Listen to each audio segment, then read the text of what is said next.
வெற்றிவேல் முருகனுக்கு அரோகரா. Welcome to RJ Rohini talks. இன்னைக்கு ஆர்ஜே ரோகிணி டாக்ஸ்ல முருகனுடைய அறுபடை வீடுகளில் ஒன்றான பழமுதிர் சோலைக்கு வந்திருக்கிறோம். ஸோ இன்னைக்கு மாதிரி ஒரு தரிசனம் என் லைஃப் டைம்ல நான் அனுபவிச்சது இல்லை. ஏன் அப்படின்னா இந்த லாஸ்ட் மினிட்ல சாமியை திரை மூடுவாங்கல்ல, அந்த மொமெண்ட்ல மட்டும்தான் கரெக்டா நாங்க பார்த்துட்டு ஒரு தரிசனம் ஆகணும். ஸோ இதுக்கு முன்னாடி 6 முறை பார்த்துருக்கோம், கால்நடுக காத்திருந்து பார்த்துருக்கோம். ஆனா இப்படி ஒரு தரிசனம் லைஃப் டைம்ல நான் அனுபவித்தது இல்லை. ஆனா இந்த எக்ஸ்பீரியன்ஸும் பாத்தீங்கன்னா ரொம்ப ரொம்ப புதுமையா இருக்கு. இந்த பழமுதிர் சோலை நாயகனுக்குன்னு ஒரு சிறப்பான வரலாறு இருக்கு. அந்த வரலாறு என்ன அப்படிங்கறத நீங்க தெரிஞ்சுக்கோங்க. வெற்றிகரமா எங்களுடைய பழனி பாத யாத்திரை ட்ரிப்பை முடிச்சுட்டு நாங்கள் அடுத்ததாக கிளம்புன இடம் எது அப்படின்னு பார்த்தீங்கன்னா பழமுதிர் சோலை. ஏன்னா திருப்பரங்குன்றம் ஃபைனலாக வச்சுக்கிட்டா தான், திருப்பரங்குன்றத்தில் இருந்து தான் அந்த ரூட்டு வழியாக தான் திருச்செந்தூர் போகணும்.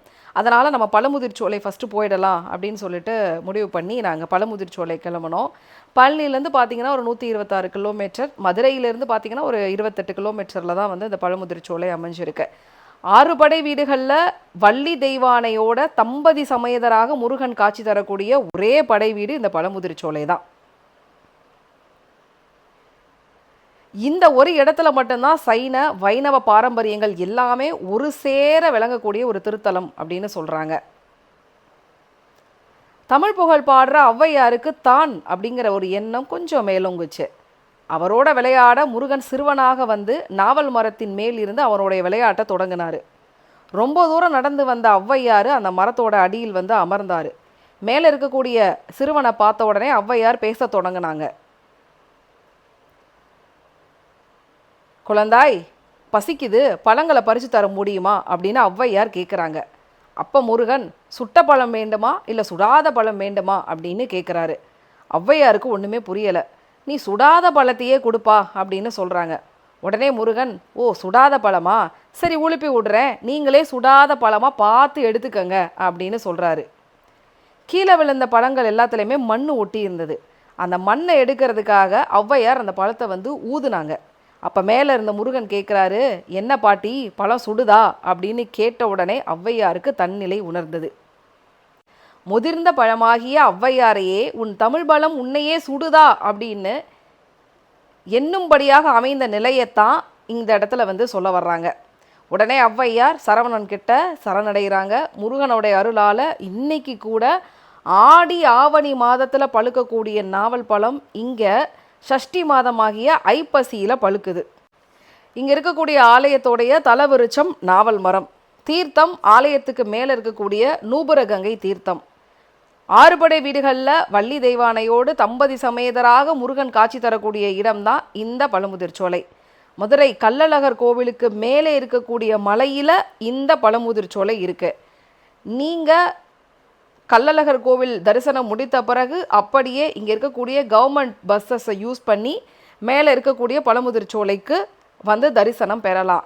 இல்லை நான் ப்ரைவேட்டாக காரில் வர்றேன் அப்படின்னா 6 மணிக்கு முன்பாகவே நீங்கள் வந்துடுறது மட்டும்தான் பெஸ்ட்டு. ஏன்னா 6 மணிக்கு மேலே ப்ரைவேட் கார்ஸ் எதையுமே கள்ளழகர் கோவிலில் இருந்து மேலே பழமுதிர் சோலைக்கு அவங்க அலோவ் பண்ணுறது கிடையாது. அதனால் 6 மணிக்கு உள்ளே வந்துட்டீங்க அப்படின்னா நீங்கள் உங்களுடைய ஓன் கார்லேயே பழமுதிர் சோலை கோவிலுக்கு போய் முருகனை தரிசனம் பண்ணலாம். அப்படி 6:30 மணி ஆயிடுச்சு அப்படின்னா உங்களுடைய கார் எல்லாத்தையும் கீழேயே பார்க்கிங்கில் பார்க் பண்ணிவிட்டு கீழே இருந்து பழமுதிர் சோலை போகிறதுக்கு கவர்மெண்ட் பஸ்ஸஸ் அலாட் பண்ணுறாங்க. அந்த பஸ்ஸஸில் டிக்கெட் பார்த்தீங்கன்னா 10 ரூபா சார்ஜ் பண்ணுறாங்க.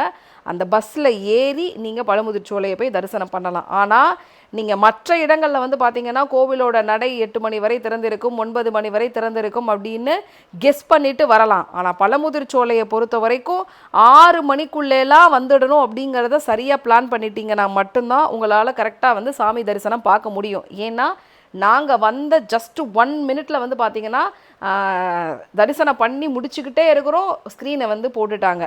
அதனால் எங்களுக்கு அது லக்கு அப்படின்னு தான் சொல்லணும். ஸோ நீங்கள் பழமுதிர் சோலை வர்றீங்கன்னா 6 மணிக்குள்ளே பிளான் பண்ணிவிடுங்க, அதான் பெஸ்ட்டு. ஒரு ஹாஃப் டே நீங்கள் பிளான் பண்ணீங்க அப்படின்னா ஒரே நாளில் கீழே இருக்கக்கூடிய கள்ளழகர் கோவிலையும் மேலே இருக்கக்கூடிய குமரனையும் தரிசிக்கக்கூடிய வாய்ப்பு உங்களுக்கு கிடைக்கும். முக்கியமாக இந்த இடத்துல தான் 18ஆம் படி கருப்பசாமி அழகருக்கு காவல் தெய்வமாக இருக்கிறாரு.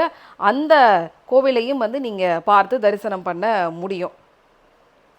ஆல்ரைட். ஸோ இப்படி தான் ஒரு பெரிய அட்வென்ச்சர் ட்ரிப்பாக வந்து எங்களுக்கு இந்த பழமுதிர்ச்சோலை இருந்தது. ஏன்னா நாங்கள் உள்ள நுழையிறப்பவே வந்து பார்த்தீங்கன்னா 6:15 ஆறேகால் ஆயிடுச்சு. அப்படிங்கிறதுனால எங்களுடைய காரை வந்து மேலே அலோவ் பண்ணலை. எங்களை மட்டும் இல்லை, பின்னாடி வந்த எந்த காரையுமே அவங்க அலோவ் பண்ணலை.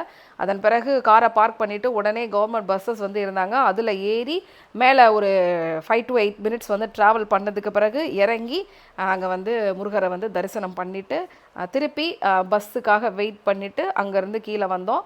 வந்ததுக்கு பிறகு எங்களுடைய காரை எடுத்துகிட்டு அங்கே இருந்து திருப்பரங்குன்றத்துக்கு வந்து போனோம். நாங்கள் கரெக்டாக வந்து இங்கேருந்து திருப்பரங்குன்றம் ரீச் பண்ணுறப்ப மணி வந்து 9 o'clock ஆகிடுச்சு. ஸோ 9 மணிக்கு கோவில் நடை சாத்திருப்பாங்க. அப்படிங்கிறதுனால திருப்பரங்குன்றத்திலே வந்து ஒரு நல்ல ரூமாக வந்து போட்டுட்டு அங்கேயே வந்து நைட்டு ஸ்டே பண்ணிட்டோம்.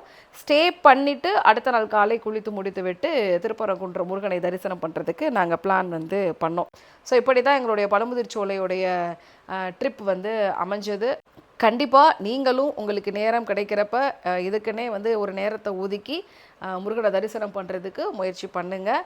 கண்டிப்பாக ஒரு அருள் வந்து உங்களுக்கு நிச்சயம் கிடைக்கும். அடுத்ததாக நம்ம எபிசோடை திருப்பரங்குன்றத்துலேருந்து உங்களுக்கு ஸ்பெஷலாக கொடுக்கலான்னு நினைக்கிறேன். ஸோ அங்கே மீட் பண்ணலாம். மறக்காமல் சேனலை லைக் பண்ணுங்கள், ஷேர் பண்ணுங்கள், சப்ஸ்கிரைப் பண்ணுங்கள், சப்போர்ட் பண்ணுங்கள்.